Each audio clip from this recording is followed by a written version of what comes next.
Обрізка малини. Малина – це така рослина, яку потрібно кожен рік обрізати. Малину можна обрізати як весною, так і осінню, але найкраще це робити весною. І в цьому відео я хочу показати, як правильно обрізати малину весною. В першу чергу потрібно обрізати всі сухі і старі гілки.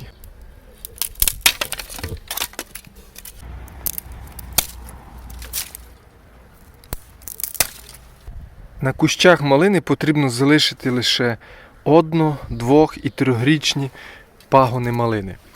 4-річні і всі старі, сухі, пошкоджені потрібно вирізати.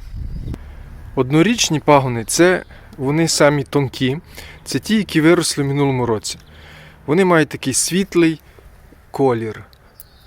Це 1-річні, їх залишаємо. 2-річні це більші, вони трошки товщі, колір мають чуть-чуть темніший. І 3-річні пагони, вони товщі, вони мають темніший колір і вони мають, їхня кора ось така ось потріскана трошки. Це 3-річний пагін, його залишаємо. Ось, це також 3-річний пагін. Бачимо, що кора в нього така трошки полущена, потріскана, його також залишаємо. Тобто залишаємо 1-річні, тоненькі, світлі, в них саме світлий колір.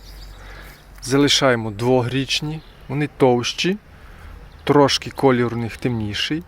І залишаємо 3-річні пагони. Вони товщі і в них кора трошки така потріскана і темніша. Все інше вирізаємо. Сухі, пошкоджені, старі, 4-5-річні пагони, все вирізаємо. Ось, це сухий. Вирізаємо його. Цей пагін 1-річний, його залишаємо. Це 2-річний, залишаємо.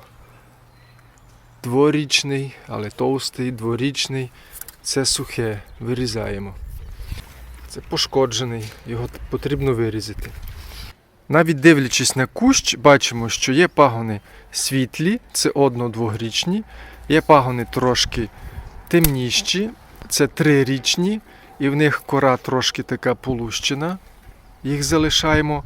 І є дуже темні, це сухі або там більше, ніж 3 роки пагони, які мають. Їх потрібно вирізати. Залишаємо тільки все, що світле, ось такі, такі. І 3-річні залишаємо, у яких кора трошки потріскана. Таким чином проводиться обрізка і омолодження куща малини кожну весну. Можна також обрізати малину і осінню, але я рекомендую обрізати малину весною.